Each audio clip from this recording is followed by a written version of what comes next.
Hey, Treasure History. Today's essential question is, what was life like in medieval Europe? So just copy the title on top of your page, Medieval Europe, and please draw your lines to make your 4 boxes. Yesterday we talked about how the government worked in ancient Greece and Rome, and also how it influenced our government today in the United States. Rome remained an empire for 500 years, until the 400s AD. By that time, the government of Rome was weakening, and economic or money problems, plus political problems, were making life hard. The borders were difficult to protect because they were so massive. Remember, this covered all the territory around the Mediterranean Sea. And Constantine himself split apart the Roman Empire into 2 pieces, and he moved the capital from Rome over to Constantinople. After Constantine did that, the empire became even weaker, and soon it was too weak to even defend itself at all. So, Germanic tribes called the Visigoths conquered the city of Rome, and the rest of the empire fell soon after. Go ahead and copy key point 1. Rome fell to the Visigoths because of weak borders and economic problems. Pause if you need more time to copy. But something to remember is that the eastern half of the Roman Empire, which became the Byzantine Empire, that stayed going on for hundreds and hundreds of years more. It was just the western part that collapsed. So the western part, or Western Europe, entered an era called the Middle Ages. Another word for Middle Ages is medieval. This was the time of knights and castles and lords and ladies. But without the government of the Roman Empire, there was no central government to keep order in Europe. Things were a little chaotic. So kings tried to add some structure. Kings divided up the land into smaller kingdoms. Within those kingdoms, they set up their own systems. The kings gave a piece of land called fiefs to men who were loyal to them. These men were called lords. In turn, the lords managed life on the manor.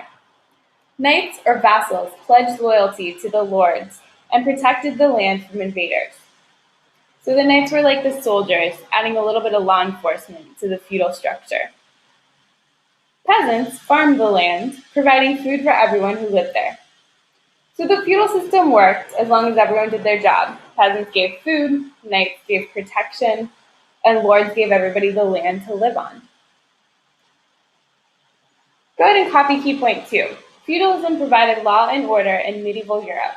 Land equaled power. And then next to that, if you could also draw this social structure in your notes. Please pause and copy.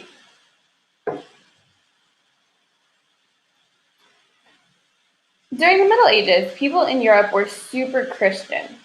At the time, the Christian church in Europe was called the Catholic Church. Catholic is Christian. It's just one type of Christianity. At that time, it was the only type of Christianity. People believed very strongly in the church, and they were terrified that if they didn't keep the church happy, their souls would go to hell. So they paid tithes, or fees, to the church every Sunday. Over time, the Catholic Church grew very rich. The leaders of the church were priests or bishops. The leader of the entire Catholic Church in Europe was and still is called the Pope. You can get an idea of just how much money and power the Catholic Church had by taking a look at the Pope's house in Rome. This is what it looked like then, and it's still what it looks like now. Look how fancy it is. That's because the church had a bunch of money. Also look at these fancy churches called cathedrals. It took a lot of money to build those too. New Orleans even has a fancy church like that, a cathedral, in Jackson Square called the St. Louis Cathedral. And just like the ones in Europe, it's fancy and it shows off the wealth of the church. Part of the reason that Catholicism spread throughout Europe so quickly was because of the Holy Roman Emperor, Charlemagne.